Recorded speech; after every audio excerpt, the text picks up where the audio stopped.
Hello and welcome to New Wave History. This is Ali Warsi. Today we are going to discuss Sheikh Mujibur Rahman on his 50th death anniversary, which comes on 15th of August every year. 1975, he was assassinated. I have today Raza Naeem with me, who is a writer, translator, and a scholar who also teaches at Lahore Grammar School. He is a teacher of Pakistan Studies. So thank you, Raza Naeem, for joining us. Thank you. So when you look at Sheikh Mujibur Rahman's history. And for example, in my view, when I was a young kid, when first I came to know that Bangladesh was a part of Pakistan, I just thought, why would we part if we were a country? Then I was told that there was India in between us, and there were no political, just geographical reasons why we parted. So, why do you think Sheikh Mujibur Rahman is such a contested figure? Why have we failed to appreciate his contributions before, obviously, 1966 and eventually the partition of the two countries?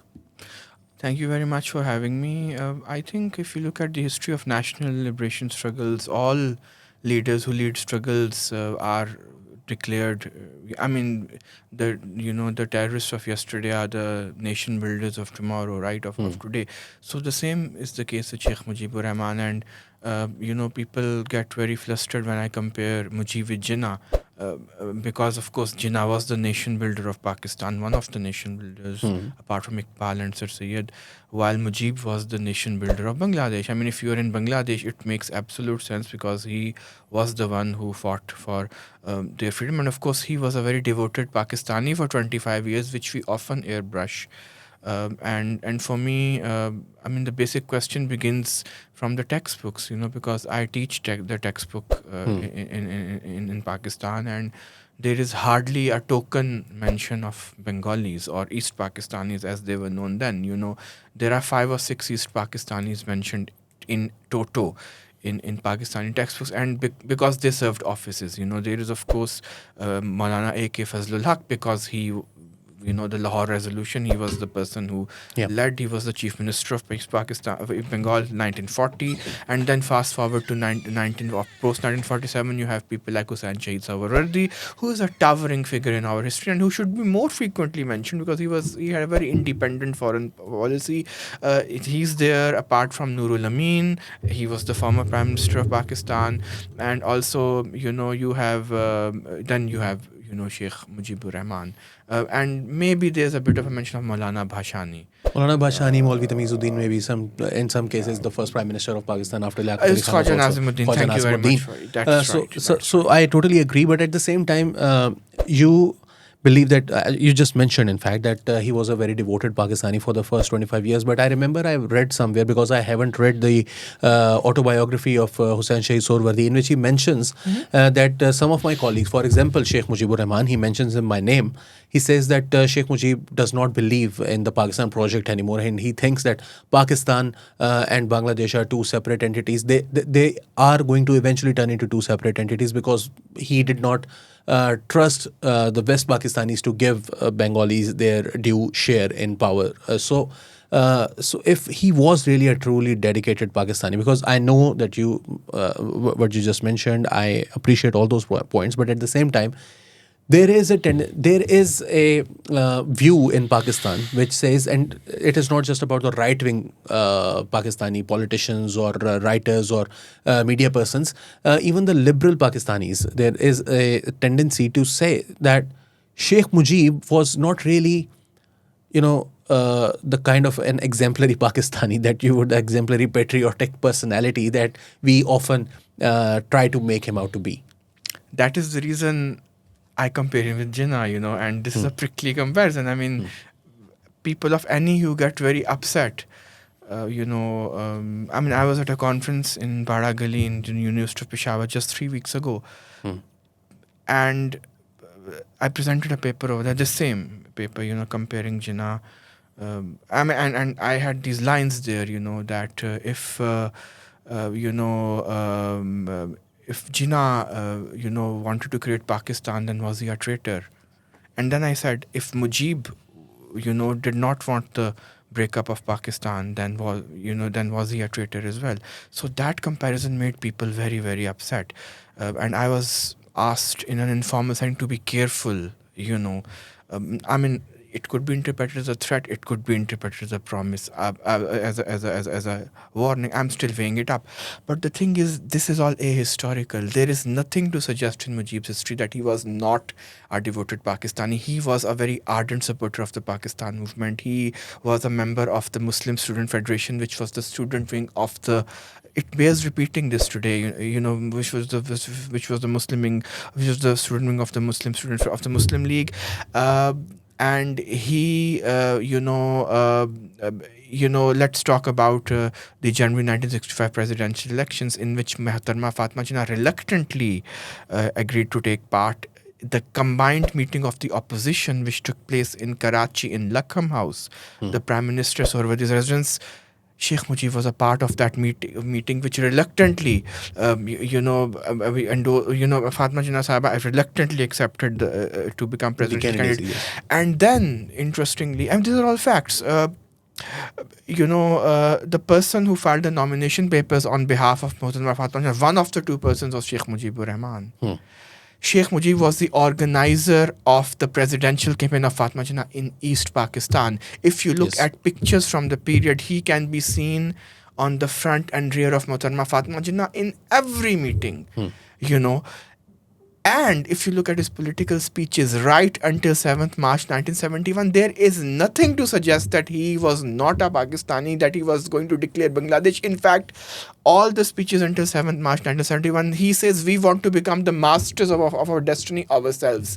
It was only after the military operation began, when Mujib was pushed to the wall, when the negotiations were failed or were made to fail, that he made the announcement, on 25th March that, he proclaimed the government of Bangladesh. And then when Chittagong radio station was captured, Major General Ziaur Rahman, who was the second president of Bangladesh, he made the announcement of Bangladesh on Chittagong radio. So I totally dismiss this assertion that, it's not borne by facts that Mujib was not a devoted. In fact, the Pakistani ruling elite gave him reasons to, that literally the Gulf of Bengal, figuratively, it widened because of the actions of the West Pakistani ruling elite. Okay, so how do you compare Sheikh Mujib with the Jinnah post the independence of 1971, post 1971 Bangladesh independence? Because some people might say that Jinnah wanted to create a Pakistan that was secular, that was free of this overtly Muslim sentiments expressed by the state often. For example, the 1974 Second Amendment, and there are other provisions in the Constitution as well. So, but at the same time, we see today that Sheikh Mujib is also a contested figure in Bangladesh once again. Today, his party is out of power. It went out in a sort of a bloody revolution, and the reason just less than 12 months ago, right? And right now we see that nation, that national project is also on the verge of collapse. So, and as we all know that within 4 years of Bangladesh's independence, he was also killed. So where do you see his vision? How do you see his vision and his idea of a nation?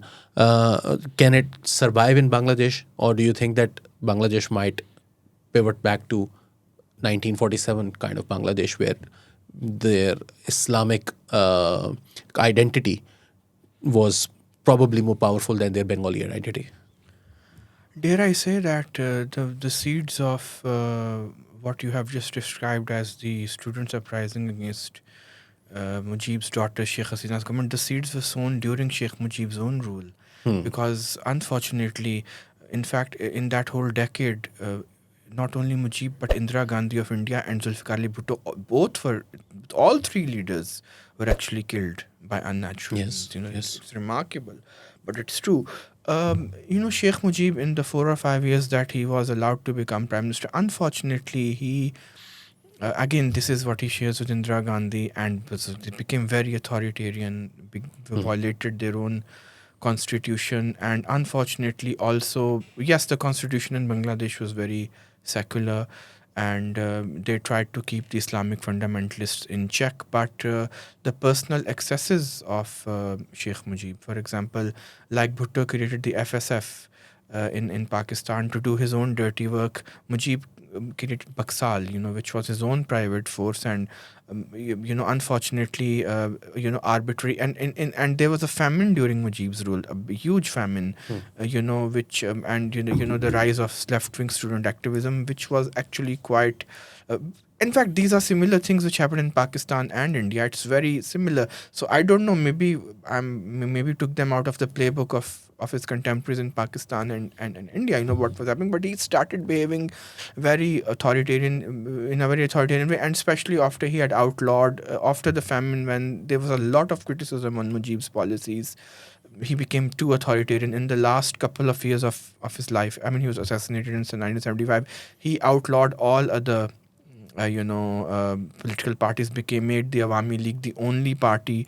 And even we talked about Bhashani for a while. There was no mention of Maulana Bhashani in the curriculum. So I think it's poetic justice that now he's been literally thrown out of the curriculum, and people who Mujib's government and his daughter's government had thrown out of the curriculum are now being rehabilitated. It didn't have to be that way, but unfortunately in South Asia we refuse to learn from, and Bangladesh actually upset the playbook. Remember all those Kissinger famously called Bangladesh a basket case, and from that basket case Bangladesh emerged to become, I think, the most successful country in among all South Asia. They had very progressive laws. They reigned in the ulama, for example. I remember telling my classes, O-level classes, that in Pakistan the ulama give fatwas to kill each other, but there they have been reined in, and the ulamas are actually part of the campaigns to outlaw population increases. This is unheard of in India and Pakistan among the Muslim community. The ulama being part of that is the reason even under Sheikh Hasina's government, Bangladesh became a model for the Muslim world in terms of population control. They became a model economically in terms of their social indicators, and they became a model because of the exports of a cloth. They totally upset this whole model. Pakistan used to be the runaway leader in terms of exports of cheap cloth, but unfortunately they showed signs of really coming out of that cloud under which Mujib had placed. But then Sheikh Hasina too, they say the revolutions eat their own children. If we have had that in Pakistan, also remember Benazir Bhutto, remember Indra, in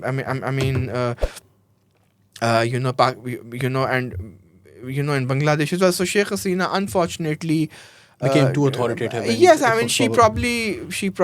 Why is this? Why is there this fascination in India, Pakistan, Bangladesh, in South Asia, and all over the world, but mainly in this part of the world, where we just want to create one-party states, whether it was Bhutto, whether it was Congress for the majority of India's history, and now we saw that in Bangladesh as well. Why do they really Why don't they really believe in democracy?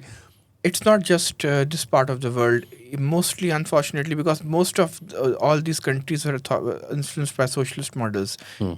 In Africa as well, the one-party state, is a model. It's a very bad model, and then when you put dynastism into it, it becomes a very toxic model. One-party state, okay, there. Sure, Castro created a one-party state in Cuba.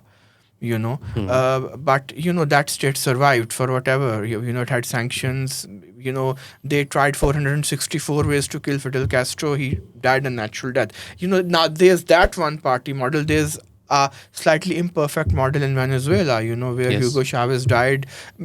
And, yes, there are problems there as well, but again, if US imperialism doesn't try to overthrow them, the model has to be accountable to the people. There is no dynastic succession in Venezuela. There is, Same with China, same with Russia as well. Yes. Yeah. So, unfortunately, here we have a particularly toxic model of dynastic succession. The one-party state is, I don't support a one-party state at all. I think Chairman Mao had led 100 flowers bloom, right?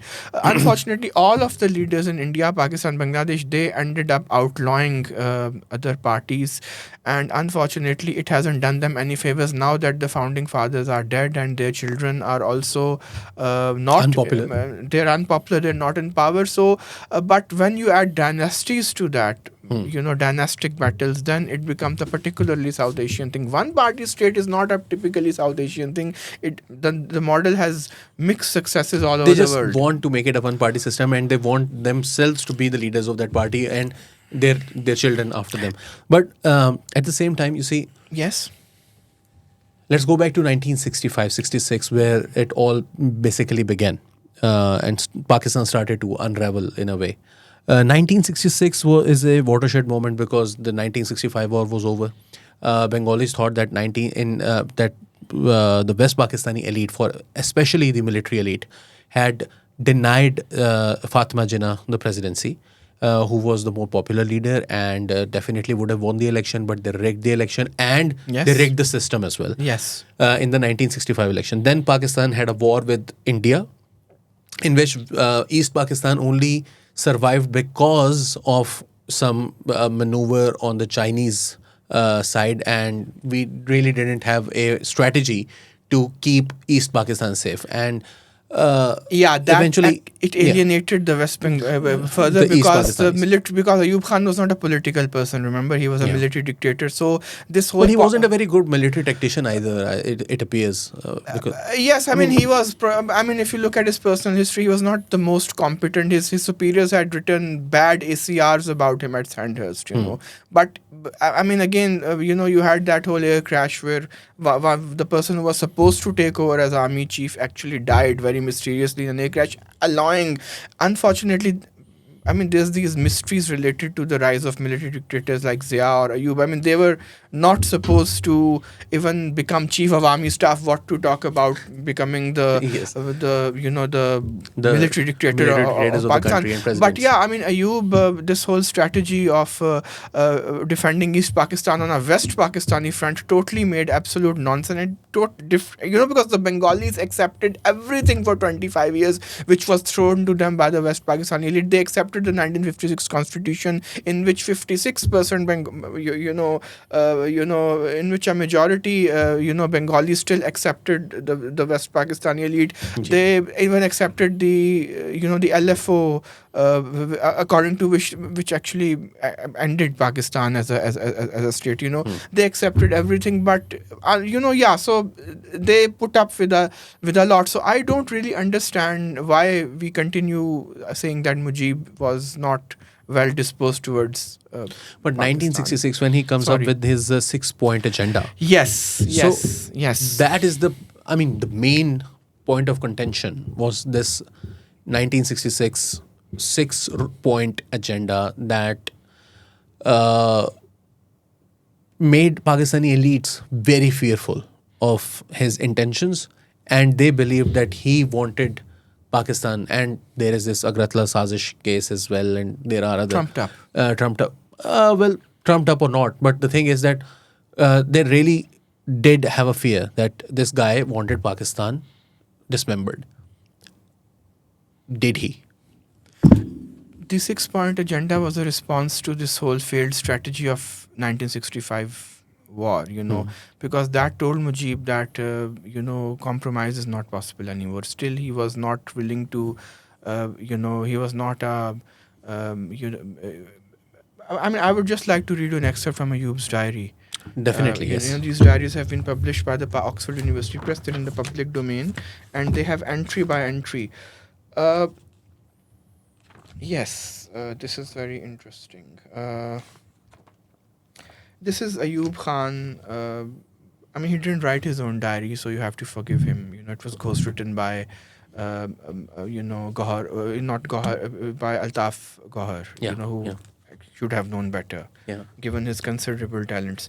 21 August 1967, this is the entry from Ayub's diary, I quote, "According to a report of military intelligence on East Pakistan, 95% of the rural population is truly Muslim and Pakistani. In the urban areas, the majority of students, teachers, and intellectuals is the supporter of National Awami Party, the Awami League, or the Communists. Therefore, they have no interest in Pakistan. The Awami League is a Bengali nationalist separatist party. End quote. But even in 1967, despite the 6 points, they had not said that they are going to secede from Pakistan and make Bangladesh. So the intelligence report was absolutely trumped up. So in response to your question, what was the other part of your question? I'm sorry. I mean, firstly, that these points were actually they were thrown down the throat of Sheikh Mujib. Okay. So lastly, how do you see Sheikh Mujib and Awami League, the basically Bengali freedom movement, resorting to violence in the form of Mukti Bahini? For example, especially after Gandhi and Nelson Mandela, the late 20th century, if you take up arms for whatever reason, you immediately turn into a terrorist. Your anti-colonial struggle or your freedom struggle immediately becomes terrorism. It's violent, and it gets delegitimized. So Awami League did resort to violence. Mukti Bahini was created, and its cadres were trained in India. They did side with the Indian forces during the 1971 war and during the Operation Searchlight that spanned over roughly 9 to 10 months and ended in a war that led to the creation of Bangladesh. So if you say that Sheikh Mujib is a democratic, political, populist leader of his people, how do you see this acceptance of violence in his politics? I don't think so. I think, this treason trial, treason is an interesting word, and the word traitor as well. We have used this word with impunity against some of the most incorruptible people, including Muhtarama Fatima Jinnah, including Bacha Khan. All these people wanted to, they waged constitutional struggle. And even now, in post Naya Pakistan, some of the people, even like the Baloch Lakshati Committee and the PTM, who actually have said that they want to work within the constitution of Pakistan. So this word treason and traitor, I don't buy that at all. So it serves it serves the establishment. When they want to, they can pick up anybody and try him for tradition. And remember, Mujib boycotted the Agartala conspiracy case. The lawyer he was provided was A.K. Brohi, a notorious right-wing lawyer. From the same, Mujib boycotted it. So unfortunately, we have no record of the treason case. What happened to it? Why it was wrapped up? Where it was wrapped up? The whole thing actually disappeared because people had started protesting against Ayub Khan. Because of his unpopularity, because of what happened in 1965. So, and then interestingly, after Mujib had won the elections, how come that Yahya is introducing him to the Shah of Iran as the future Prime Minister of Pakistan? How can he do that? If Mujib was going to, if what you're saying, quoting Hussain Sohrawardi is right, that he wanted the secession of Pakistan. He probably did not want secession, but he came to this conclusion that maybe secession is the right way to go about it. But yeah, his 6 points were not taken seriously by the West Pakistani elite. That is the other point. They were not negotiated. They were not discussed. The West Pakistani elite simply just, they like the previous opportunities, they refused to even discuss the 6 points with Mujib. Although Mujib was willing to discuss them, So this is actually, the intentions of the West Pakistani elite rather than Mujib at this point were quite suspect. In my opinion, I would not say that Mujib, as I said, the facts prove contrary. It was only when he was pushed to the wall, when, Bhutto went to Dhaka, Yahya went to Dhaka, the phone kept ringing, no one picked up Mujib's call. And this has all been corroborated by even Dr. Mubashir Hassan, when you look at his memoirs.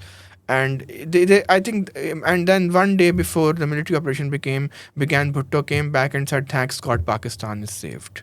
yes. This is all on record. What we are saying is speculation. He may have,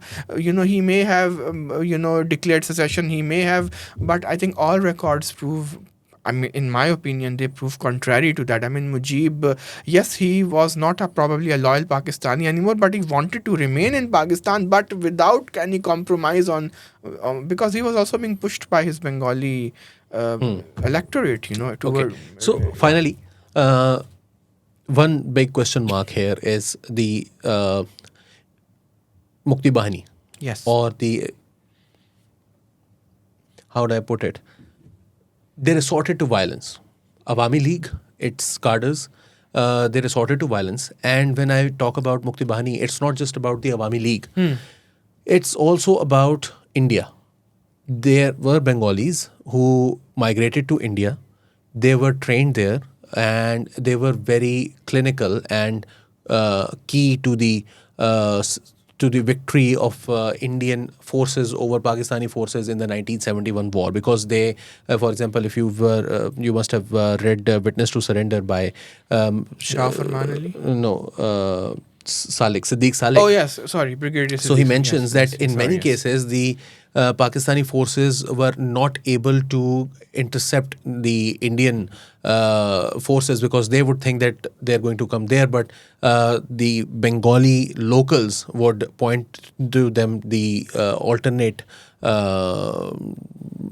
ravines and other routes through which they could come at Pakistani forces behind, and therefore it was almost impossible for the forces to deal with them, because Mukti Bahini had been trained by the Indian army, and eventually, of course, they did have Sheikh Mujib's backing as well. So, how do you see that? Did he resort to violence, or according to your understanding, he was not in its favor, or whatever? What's your view? Did Siddiq Saleh also mention the military operation in East Pakistan in 1971? What did he have to say Of about course, about he that? has he has been very critical of that operation. But He has discussed it in afterwards, detail. not at the time when it was going on, right? Actually, no. So he says that he has actually mentioned most Pakistani officers posted in Bengal before the operation had begun, and before even the election of 1970, December 1970. He has mentioned that most Pakistani officers were constantly telling Rawalpindi that things were getting out of hand. He has mentioned how Pakistani forces were totally out of favor with the local population, and the local journalists, local officials, even the court, the judicial system, police. They were completely unpopular there. And he mentions how some of the, for example, when General Tika Khan came to take over. I don't know whether he came to take over, or he was another commander there. So and he came to share command with General Niazi from West Pakistan. He mentions that he was told that he came and he said, "Kya tamasha lagaya hai aap logon ne?" And he said, "Sir, if you have come here, you just came here. Don't tell us how we've been operating here. You have no idea how we've been operating here." So he's very critical of Pakistani military's actions in Bengal before the operation as well, and during the operation. But he also says that, and when he says that the people of the local population were siding with the Indians, he's actually is actually saying that we had become so unpopular that they were willing to side with the Indian army against us. So, but at the same time, resorting to violence in modern history, in the late 20th century, after Mahatma Gandhi and Nelson Mandela, it has become an anathema. You cannot resort to violence under any circumstances, otherwise you'll be declared terrorist. Your entire political struggle will become delegitimized. So, where do you place it? Well, Gandhi's grandson Raj Mohan Gandhi a few years ago went to lecture the Palestinians about the benefits of non-violence. That whole tour was an absolute flop, because you can't teach non-violence to people who've been pushed against the wall and who have nothing but stones in their hands, in the case of Palestinians. But I don't look. You can't weigh this logic of violence. I mean, Pakistani military forces were U.S. armed allies. China was supporting them. There was an information blockade which China had imposed. I mean, and information secretary was Mr. Rohit Khan, who passed away last year at the ripe old age of 100. I call him Pakistan's Kissinger, because there was an absolute information blockade.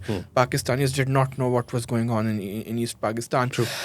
I think these are self-inflicted wounds.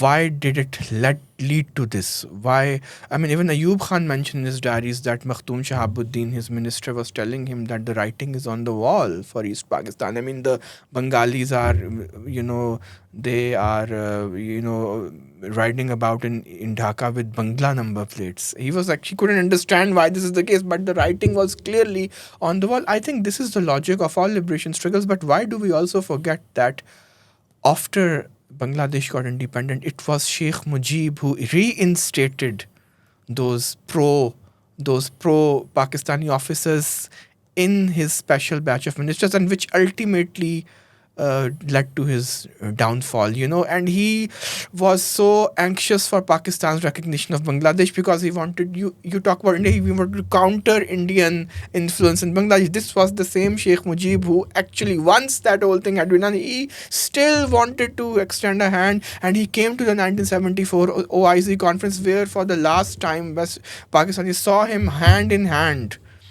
Whatever you may talk about Islamic sort, he wanted good, even after his people had been destroyed, and still our government refuses to apologize, for the massacre. I mean, the word genocide had not been invented at that point, unfortunately.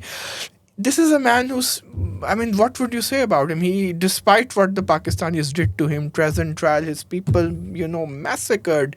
And let's not even talk about the children produced from those rapes which the Pakistani officers, it's a festering sore. They're called, Birna women, the women who were, they have, unka koi ठिकाना नहीं है उधर कोई, no one, but it's amazing that he still wanted to reconcile, and he was anxious for Pakistan's recognition of Bangladesh so that he could get rid of Indian influence. Yes, India trained, but India I think India was not a representative of the Muslims in the 1970s as much as it was Pakistan who was the fortress of Islam.